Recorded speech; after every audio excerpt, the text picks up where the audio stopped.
organisasi PKK yang kita selalu kenal dengan Dasawisma. Jadi PKK ini kan ada tingkat nasional, ada tingkat provinsi, kabupaten, kecamatan, sampai tingkat RT. Yang tingkat RT ini yang kita bilang Dasawisma. 10 rumah warga itu diorganisasikan menjadi dikelompokkan 10 sampai 20 rumah. Biasanya satu RT. Jadi kalau 30 kakak ya 2 Dasawisma biasanya begitu. Jadi anggota Dharma Wanita pasti adalah anggota Dasawisma atau bagian dari PKK, tim penggerak pemberdayaan dan kesejahteraan keluarga. Tapi belum tentu anggota PKK itu adalah anggota Dharma Wanita. Karena Dharma Wanita ini memang adalah organisasi istri-istri pegawai ya. Jadi kalau suaminya pegawai negeri baru bisa menjadi anggota Dharma Wanita. Walaupun ada juga yang anggota apa namanya itu yang anggota luar biasa. Ya. Tidak banyak.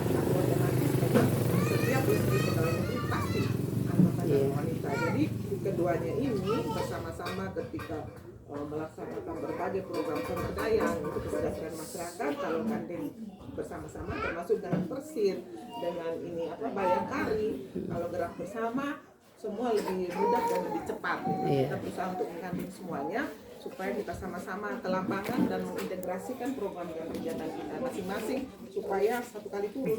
Dan kalau bisa satu kali turun bagus juga. Kalaupun misalnya tidak bisa satu kali turun, tetapi kita satu fokus yang sama, bagaimana bisa mempercepat berbagai permasalahan ini kita selesaikan begitu. Jadi kalau tim penggerak PKK saya ketua kabupaten, lalu di depan kita ini di sebelah saya sudah ada teman saya Ibu Eva. Ibu ini sekretaris 2. Kita tidak bisa banyak karena pekerjaan kita sekarang lagi banyak. Lalu di sebelah sana walaupun beliau di dinas kesehatan, beliau adalah Ibu Rahma ya, beliau ini adalah ketua Komda 4. Aku berdiri dulu sedikit saya yang samping. Jadi samping juga mewakili dari dinas kesehatan, tapi juga adalah bagian dari anggota tim penggerak PKK kabupaten.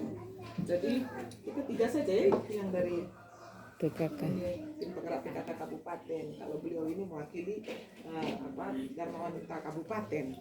Ya, dari awal saya selalu bilang kita sama-sama bekerja sama baru bisa kita selesai ini masalah. Karena persoalannya spesifik sekali ya kalau berkaitan dengan generasi ke depan itu memang orang selalu berpikir ini urusannya perempuan atau tidak. Sebenarnya kompleks ini permasalahan. Saya kadang-kadang berpikir, oke, saya fokus di satu hal dulu, walaupun itu bukan macam ini toh kita bilang ini masalah stunting, masalah gizi buruk, tetapi untuk sampai kepada dia jadi stunting, dia gizi buruk itu panjang alurnya, kompleks, artinya ada banyak hal yang mengakibatkan itu terjadi, termasuk bagaimana persiapan dari calon ibu. Nah ini kalau anak remaja kita saja pola makannya tidak bagus, tidak memperhatikan zat besi, tidak suka makan sayur, tidak suka makan buah, protein juga syukur-syukur ada, karena makan ya sekadar yang penting bisa kenyang. Akhirnya anak-anak kita dari remaja itu anemia. Posyandu juga sebenarnya ada posyandu rematri harusnya ya. Ya remaja remaja. Iya. Di sini tidak satu kali terintegrasi dengan rematri kok. Ya, di Melolo saja itu yang saya dengar sudah posyandunya sudah bergabung dengan posyandu rematri. Nah itu sebenarnya intervensinya mulai dari anak-anak kita masih remaja. Tadi kita ke sekolah itu saya coba tanya dan ada bapak tanya, kebetulan saya dengar kenapa tidak mau minum itu, apakah sudah dapat minum tidak, kenapa tidak mau minum, takut gemuk. Ada yang jawab ini, padahal ini saya dengar sendiri. Ada juga bilang takut hamil karena efek sampingnya kan mual. Dan anak-anak remaja ini kan tidak paham toh karena jadi memang dalam hal ini Dharma Wanita yang juga adalah di kantor kecamatan kan pasti ada anggota Dharma Wanita, juga sampai di level bawah pasti ada juga anggota Dharma Wanita. Sama-sama juga mungkin kita sosialisasikan ini ke anak-anak di keluarga-keluarga semua supaya bekerja sama, karena kalau tidak kerja sama dengan PKK juga ini anak-anak kan tidak kasih tahu juga ini dapat tablet atau tidak. Di rumah-rumah tangga mungkin ibunya tidak tahu, tidak tanya akhirnya, padahal itu kan setiap minggu 1 kali paling tidak. minimal kalau di posyandu atau tim penggerak PKK-nya tahu bahwa anak-anak itu tidak dapat, minimal bisa kemudian koordinasi dengan ibu camat, dan ibu camat bisa bisik di bapak camat untuk kemudian koordinasi dengan puskesmas, tahu kenapa belum dapat ini tablet tambah darah. Karena idealnya kan seharusnya tiap minggu 1 tablet. Ini anak-anak 1 bulan juga belum tentu dapat 1 tablet loh. Sehingga walaupun kita intervensi atau kita beri perlakuan yang baik untuk anak-anak yang stunting, ini sudah banyak daftar tunggu di belakang yang kemudian kita tidak akan pernah putus dari situasi kabupaten kita sebagai penyumbang stunting tinggi. Karena anak-anak remaja kita ini siap-siap nanti kemudian kalau di main bola ada partai cadangan. Iya. Jadi kita ada sementara setengah mati urus yang ini, yang siap menunggu menjadi ibu-ibu yang akan melahirkan anak-anak stunting itu sudah antri. banyak. Jadi daftar cadangan sudah panjang begitu. Jangan sampai itu terjadi. Jadi itulah mengapa kita dari tim penggerak kabupaten, tim penggerak PKK ini berusaha sekuat tenaga supaya semua Dasawisma itu terbentuk. Karena lewat Dasawisma yang merupakan organisasi PKK yang sampai ke tingkat warga, sampai di tingkat RT ini kalau terbentuk kita punya data yang bagus. Data berapa anak-anak yang usia misalnya dari 0 sampai sekian, yang remaja berapa, yang mulai usia SMA itu berapa, lalu ada banyak yang bisa kita pantau lewat data itu, termasuk anak-anak yang punya kartu identitas anak tidak. Di sini kartu identitas anak bagaimana? Sudah terurus Dari sekolah. tapi berapa persen? Nah itu kan ada pelayanan dari Dispenduk tuh. Nah kalau pelayanan dari Dispenduk ada seperti sekarang ini dan data kita ada, itu mudah. Jadi 1 kali urus kita sudah tahu berapa. Jadi Dispenduk bisa memberi pelayanan lebih optimal, lebih maksimal jumlahnya. Karena memang data dari kita dari setiap Dasawisma itu ada. Jadi ketika hak-hak anak itu akan diberikan atau mereka akan mendapatkan sesuatu program atau suatu kegiatan, bisa terpantau, bisa tahu sebenarnya. Kalau tidak, maka ini paling dapat sasaran tidak banyak paling ini, karena data dari kita berapa yang bisa urus sekarang kartu identitas anak. Kayaknya masih banyak urus KTP. Iya, itu sudah kami tidak tahu, tidak tahu manfaatnya kita punya Dasawisma itu apa. Jadi di samping menjalankan 10 program pokok PKK, nanti kita akan omong lebih panjang ya kalau tentang 10 program pokok PKK. Itu sangat penting. Kenapa kita bilang penting? Karena tim penggerak PKK ini dari Dasawisma ini tujuannya adalah memberi ketahanan keluarga. Ketahanan keluarga itu termasuk ketahanan pangan, ketahanan sosial, ketahanan budaya, ketahanan politik, ketahanan ekonomi untuk keluarga. Keluarga yang bagus tingkat ketahanannya tidak akan mudah hancur dan tidak akan mudah tidak memberikan sumbangan yang berarti terhadap kemajuan negara, dalam hal ini khususnya daerah kita Kabupaten Sumba Timur. Jangan anggap remeh bagaimana mendidik anak atau membentuk keluarga yang baik, itu akan berpengaruh terhadap kesejahteraan masyarakat Sumba Timur. Tadi kita dengar saja jumlah ibu-ibu yang depresi banyak. Kasus bunuh diri tadi saya dengar 3, walaupun selamat 2. Nah itu karena dalam lingkungan keluarga itu belum terjadi sebuah rumah itu kan tidak hanya sekedar rumah ya, tempat kita ketemu baku lihat, tetapi bagaimana relasi yang sehat antara suami istri, orang tua anak, orang tua dengan keluarga keseluruhan. Pola relasi atau komunikasi yang sehat itu yang melahirkan atau menumbuhkan orang-orang dengan mental yang sehat, dengan motivasi yang bagus untuk bisa memberikan berarti tidak hanya untuk diri sendiri, juga terhadap lingkungannya begitu. Nah ini kalau masyarakat yang sehat keluarganya, maka akan memudahkan kita mempercepat pencapaian tujuan kita, karena kelihatan sekali karena ketahanan keluarga tidak bagus itu sudah buktinya kita punya angka stunting tinggi. Paling tinggi itu kaum RT. Karena kami dari tim penggerak PKK memberikan perhatian khusus untuk kecamatan ini, kita paling tinggi kecamatan kaum RT. Mudah-mudahan dengan ada intervensi baik itu dari PLN maupun dari dana desa ya, dari dana desa itu dengan pemberian makanan tambahan kita bisa turun. Hasil penimbangan operasi timbang kemarin kita kan belum rilis, nanti kita akan lihat juga. Tetapi memang tidak boleh berhenti, misalnya kalaupun turun kita harus tetap waspada terus, artinya selalu melaksanakan kegiatan termasuk di posyandu ini dan juga di tim penggerak PKK sampai dasawisma. Kalau saya bilang mari sudah bentuk sudah dasawisma karena memudahkan kita untuk mendapatkan data, mendapatkan informasi, tidak hanya data identitas masyarakat tetapi juga potensi yang ada di tiap-tiap dasawisma, termasuk masalah yang dihadapi masyarakat di tiap-tiap dasawisma atau di tiap keluarga, sehingga memudahkan kita mengambil langkah-langkah yang tepat karena kita mitranya pemerintah, Bapak Ibu sekalian. Nah, dari data itulah kemudian kita bisa gandengan dengan pemerintah, entah itu dengan instansi terkait. Kemarin kalau lihat kenapa harus tim penggerak PKK beserta Darmawanita kemarin lepas ikan juga di Polang, itu dalam rangka ketahanan pangan. Iya, tahu kemarin yang di mana sudah yang di Kanjilu. Itu ada berapa kolam itu kemarin yang kita lepas ikan yang oleh Dinas Perikanan. Itu adalah salah satu bentuk cara pemerintah, cara tim penggerak PKK bermitra dengan pemerintah mengatasi masalah ketahanan pangan dan mengatasi masalah nanti gizi buruk ini. Saya tidak pulang gitu.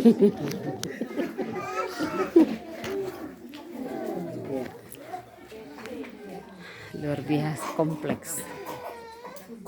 Termasuk tadi kita kan singgah juga di sekolah.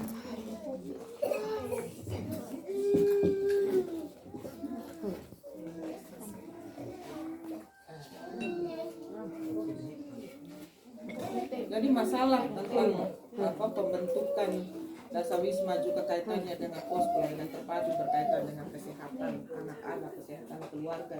Ini tidak bisa terlepas ya teman-teman Bapak Ibu sekalian, sangat penting pengaruhnya atau dampaknya terhadap kesehatan masyarakat secara umum dan ketahanan keluarga secara umum. Tadi saja di sekolah itu waktu kita tanya ini Pancasila, kasihan kelas 6 Sudah tadi. bagaimana kita bisa kuat kan? Saya juga tanya yang di kelas 4 SD rata-rata masih menghafal. Artinya kalau disuruh Pancasila bisa dia Pancasila. Di eja. Jadi tapi ketika ditanya sila ketiga apa, tidak tahu. Terus kalau kita tanya, kebetulan tadi saya tanya, saya kira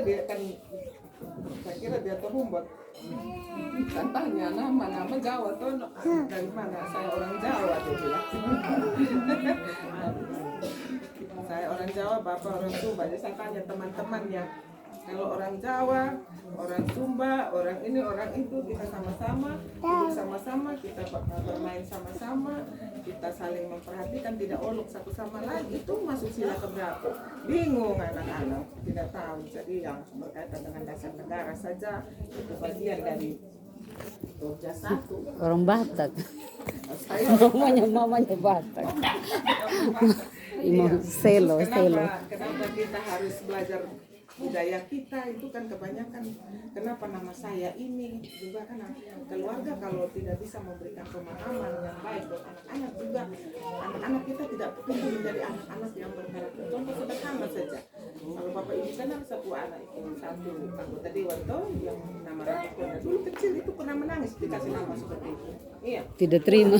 Iya, nama Sumba toh. Iya. Iya, lalu tak ada beberapa. Dewan provinsi itu waktu TK pulang nanya menangis karena apa kasih saya nama ini Rambukonda. orang olok ular konda. Dia olok ular konda jadi dia menangis toh. Kasih ganti nama saya, jadi ganti apa? Minta ganti nama Priscilla. Kasih ganti saya punya nama Priscilla, saya tidak mau nama Rambukonda. Ini orang olok saya ular konda. Kenapa kamu kasih nama Rambukonda?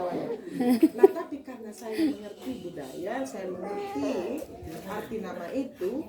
Coba kalau kita, ya itu belum jadi anggota PKK. Artinya kalau kita dalam tim penggerak PKK itu kan di apa ya, kita belajar untuk salah satunya ketahanan budaya, untuk bisa memberi karakter terhadap keluarga kita. Nah saya jelaskan karena ya itu gunanya ibu-ibu ketika, tidak hanya ibu-ibu ya, saya suka salah bapak ibu, orang lain juga suka berpikir tim penggerak PKK ini hanya ibu-ibu, makanya yang ada suka ibu-ibu saja. Sebenarnya bapak ibu bertanggung jawab terhadap Ketahanan keluarga. Jadi waktu dia menangis saya bilang begini, Ambu dengar baik-baik, Ambu pernah dengar nama air konda? Nah, saya bilang, iya, kenapa? Air konda itu air artinya stabil, artinya dia tenang, stabil, tidak naik, artinya stabil, itu satu. Kedua, pemimpin dalam baitan falsafah masyarakat Sumba itu, saya bilang Amarato Inakonda, toh? Tidak salah, ya kan? Iya. Saya baca. Iya, Saya betul. baca betul itu filosofi masyarakat Sumba. Pemimpin dalam bahasa Sumba itu disebut Amarato Inakonda. Jadi arti namamu itu adalah pemimpin perempuan yang kuat atau pemimpin perempuan yang stabil. Itu nama besar saya bilang. Sama pemimpin perempuan, saya bilang begitu. Jadi itu karena kita ngerti. Iya. Nah, berapa mama yang mengerti budaya sendiri, yang mengerti bagaimana mengajarkan anak-anak untuk hidup hemat, untuk menabung dengan cara budayanya sendiri. Ambu ama aldoni mukawoni, contoh toh. Iya. Jangan seperti bambu yang tidak punya ruas. Kita tiap hari boleh sama-sama dengan anak, tapi transfer nilai budaya atau transfer nilai keutamaan tidak sampai ke anak-anak. Kenapa anak-anak harus makan yang baik? Kenapa mereka harus bersekolah? Hanya disuruh bersekolah, tapi kenapa harus bersekolah? Itu anak-anak tidak dapat, sehingga pergi sekolah juga ya karena orang lain sekolah, saya sekolah. Iya, jadi itu penting dalam pembentukan karakter. Kenapa mereka harus makan? Memang kita capek ngomongnya, tapi anak-anak akhirnya mengerti bahwa saya harus makan karena itu adalah bentuk tanggung jawab saya tumbuh sehat dan cerdas. Karena itu bukan tanggung jawab orang tua saja, anak-anak juga harus bertanggung jawab terhadap diri dan tubuhnya karena dia akan menggantikan kita ke depan. Dan kita tidak hidup terus Bapak Ibu sekalian. Makanya orang Sumba itu pintar sebenarnya. Ada falsafah yang bilang anangurang, karena itulah kita didik urus anak-anak kita. Ina mau penamu, ama mau pakai itu. Karena kalau ngerti bapak-bapak adalah ama mau pakai, tidak mungkin dia akan pukul istri, dia tidak bekerja, mabok pulang mengamuk karena tidak ada makanan. Itu tidak mungkin dia akan menyakiti dengan pari ruang. Ya, selingkuh apa itu akan bilang apa yang akhirnya meningkatkan kasus depresi itu. Perempuan itu sederhana saja, kalau disayang tidak mungkin akan dapat depresi. Ya tidak mama ya. Iya, betul. Mereka cukup dikasih sayang, kan besok dia kerja mati punya untuk anak dan keluarga. Itu sudah hukum alam ya. Iya. Jadi yang seperti ini kelihatannya sederhana, tetapi ketahanan keluarga dimulai dari hal-hal yang seperti itu. Jadi waktu saya jelaskan begitu, besoknya dia ke sekolah. Diganggu tidak malu lagi pulang. Saya bilang bagaimana Ambu, orang ganggu? Woi, saya orang ganggu. Dong bilang saya ular konda, saya bilang iya, samakan sama kamu semua karena saya ular paling besar. Karena ular paling besar itu kan ular konda. Betul. Ini hal-hal yang sederhana dan nama anak saja ketika kita memberi mereka nama. Ketika anak bertanya, mama yang pintar akan bisa menjelaskan dan disitulah harga diri anak. Disitulah kebanggaan diri anak sebagai manusia yang utuh dari kecil. Kalau anak-anak percaya diri, bangga terhadap dirinya, kalian besok-besok akan mengharapkan anak-anak itu bisa menjadi besar. Tidak bisa anak-anak jadi besar ketika tidak punya harga diri, karena dirinya sendiri dia tidak ngerti saya ini siapa gitu loh. Nama saya ini artinya apa? Mengapa saya begini? Itu penting sebagai makhluk atau orang yang kemudian suatu saat akan menjadi pribadi yang mandiri. Begitu. Itu hal-hal sederhana. Apalagi kalau yang berkaitan dengan makan. Saya ini 4 anak, empat saya urus sendiri. Saya tidak kasih orang, khusus waktu mereka masih dalam daya sejak lahir ya, sejak lahir sampai memang usia balita itu usia yang sangat penting, termasuk makan. Saya dulu Bapak Ibu sekarang tidak pernah gagal sama sekali di usia anak-anak seperti itu, karena kencing, semua sudah resiko sudah begitu, karena kita mau anak ini besok jadi gantian kita. Orang tua yang hebat pasti akan berpikir anaknya harus lebih hebat dari dia. Kalau tidak kita gagal itu Bapak Ibu sekalian. Tidak ada orang tua yang mau anaknya besok-besok lebih buruk dari dia. Pasti harus bercita-cita anak harus lebih dari kita. Nah, kalau stunting dan gizi buruk kita harap apa? Kita sudah lihat banyak kasus anak-anak yang kekurangan nutrisi kekurangan gizi kronis itu pada akhirnya cacat, apalagi tidak dapat yang ini yang sudah masuk kategori stunting 2 tahun ke atas itu tetap harus diberi makanan yang baik supaya besok mereka tidak menjadi tambah buruk keadaannya. Yang kasus berapa yang kami temui di beberapa tempat, karena mungkin ya sudah begitu tidak mau makan dibiarkan, akhirnya dia tarik sendiri dari jaringan tubuhnya. Ini orang kesehatan belum tahu sampai bentuknya aneh itu anak, karena sudah kan tidak makan yang baik, tarik lagi sudah dari sel-sel yang ada di tubuhnya kan jadi cacat, akhirnya mati meninggal dalam posisi cacat dan mengenaskan gitu, sampai leher bisa begini. Saya tanya sama orang kesehatan kenapa bisa begini, ya ibu, karena memang jaringan tubuhnya sudah menarik dari tidak makan, akibatnya tarik sendiri dari sel-sel yang ada di tubuhnya mengakibat kerusakan pada jaringan tubuh. Nah itu kalau kita tidak perhatikan, nah, anak-anak yang sudah lewat dari usia 2 tahun tetap diperhatikan, dan mereka walaupun secara ilmiah ya kemampuan otaknya tidak akan sama seperti anak yang bagus dari usia 0 sampai 2 tahun. Itu diperhatikan perkembangan otak di mama saya itu di usia 0 sampai 2 tahun. Lewat dari situ jaringan otak itu tinggal sekian persen saja. 80% ditentukan di usia 0 sampai 2 tahun tumbuh. Sisanya 20% itu. Jadi tidak usah kaget kalau usia kita ini kalau suruh hafal hari ini ya susah lupa, karena memang sudah tidak bertumbuh lagi otak. Nah kalau anak-anak, kenapa anak-anak kecil itu lebih macam tadi itu satu yang luluk tadi itu SMP. Mungkin kecil dia tumbuh dalam lingkungan yang memang membuat otaknya terangsang untuk terlatih. Ya, itu dibutuhkan lingkungan yang bagus untuk tumbuh kembang anak-anak yang sehat dan cerdas, termasuk pemberian asupan makanan dari sejak usia ini.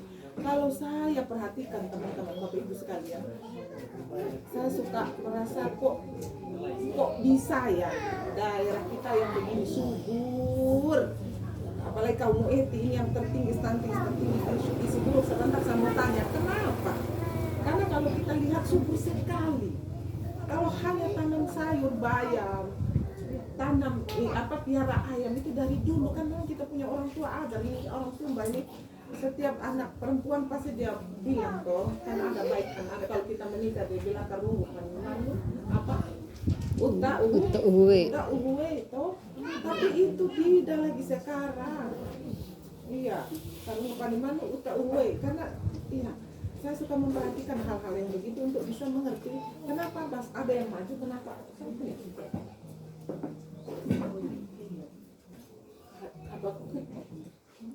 saya terima sebentar. Iya ibu. Ini tidak umbu. Ayo. Iya umbu. Kenapa?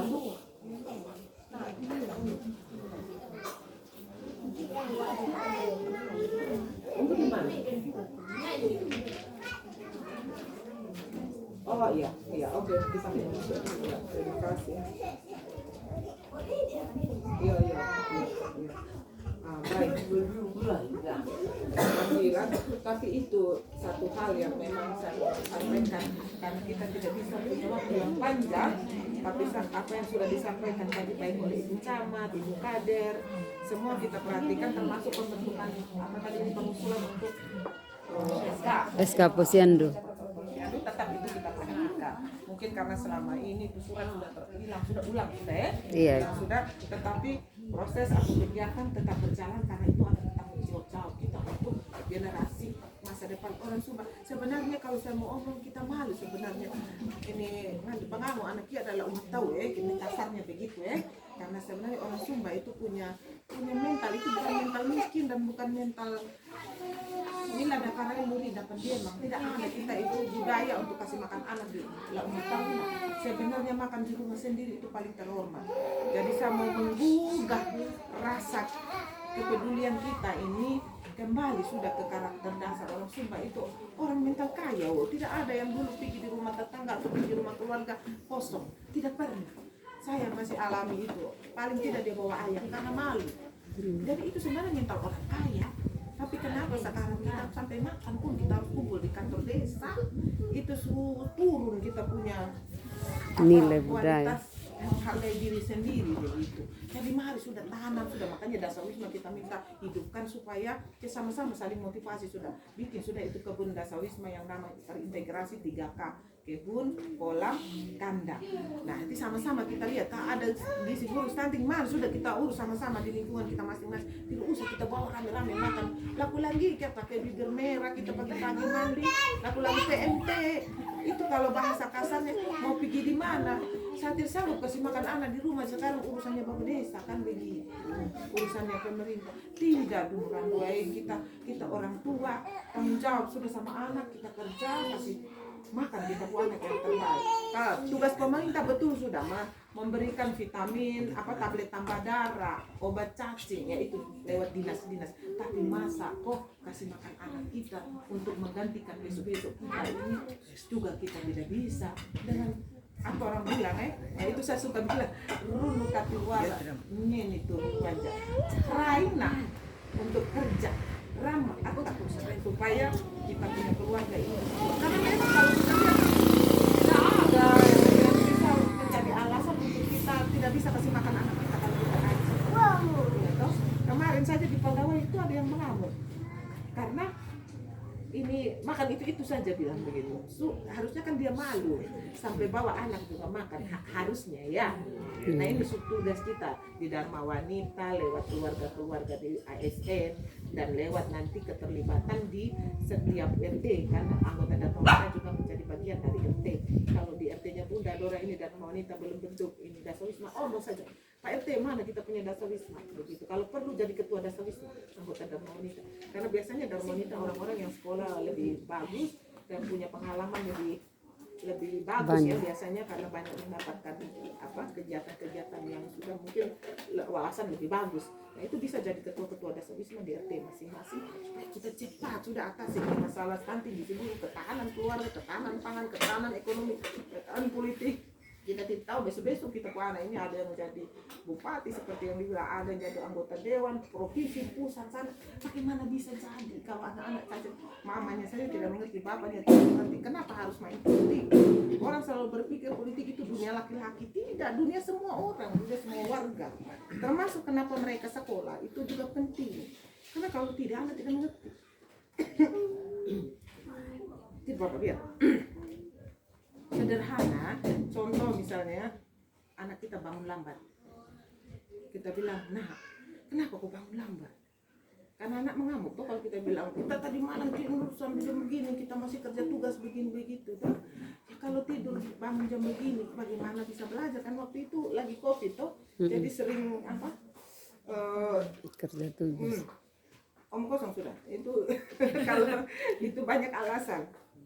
Itu bangun lambat, nak bagaimana kau bisa mengerjakan sesuatu kalau bangunnya sudah jam 9 atau jam 10? Apalagi yang bisa kau lakukan kalau malas bekerja besok-besok ini kau jadi beban negara.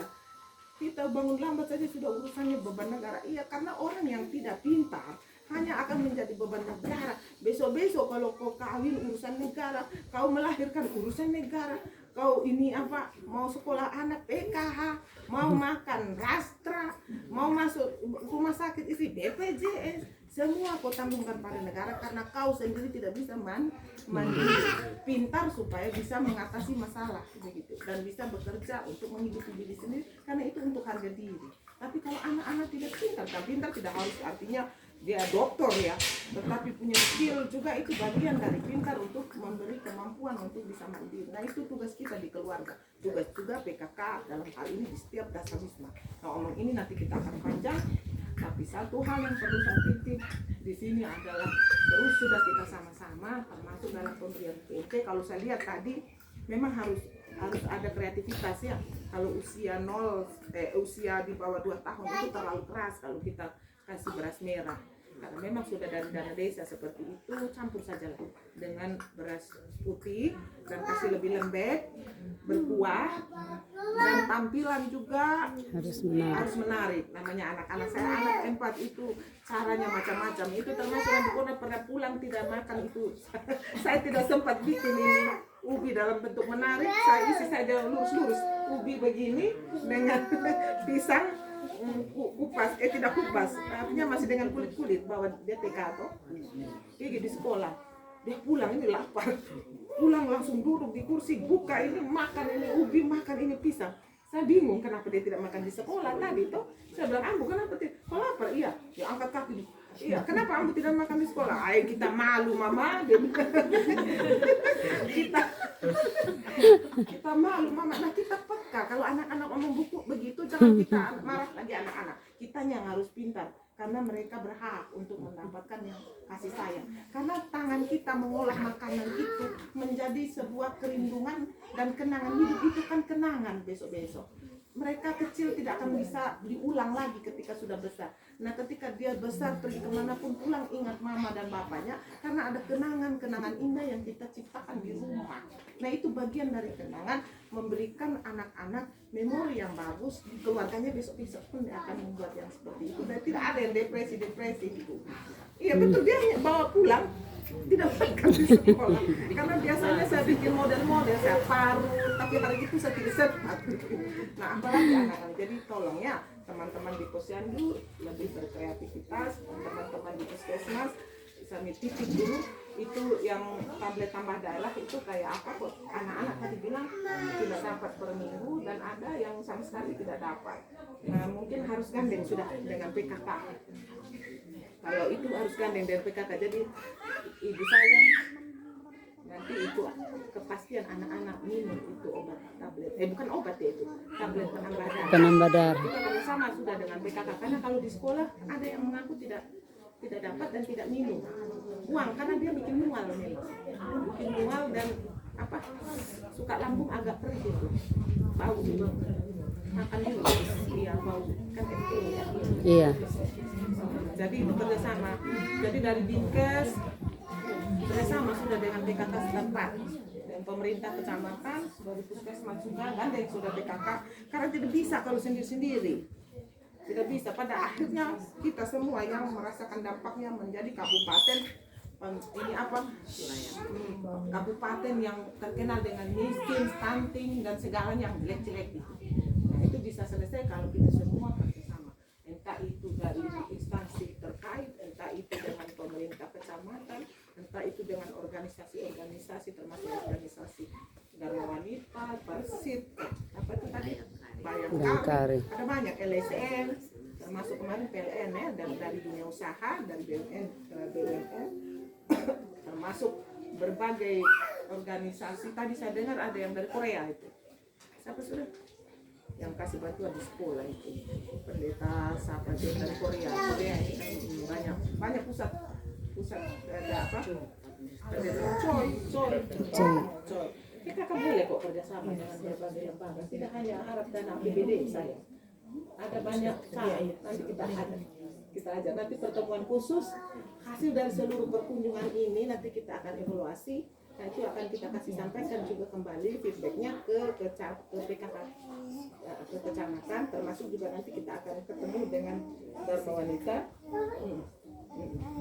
Dharma Wanita untuk integrasikan program. Saya tidak buka sudah ya untuk diskusi ya. Iya, Kita panggil ya. Iya. Kita ketemu lagi setelah kegiatan ini. Siap. Iya, Ibu. Maaf tapi saya sudah terima itu masukan dan mudah-mudahan yang dari saya simpan baik-baik dan lakukan ya. Karena tidak ada yang baik itu rugi. Yang jelas yang baik kalau dilakukan akan berdampak baik juga. Iya. Terima kasih, selamat siang, salam. Salam. Malam baik. Kalau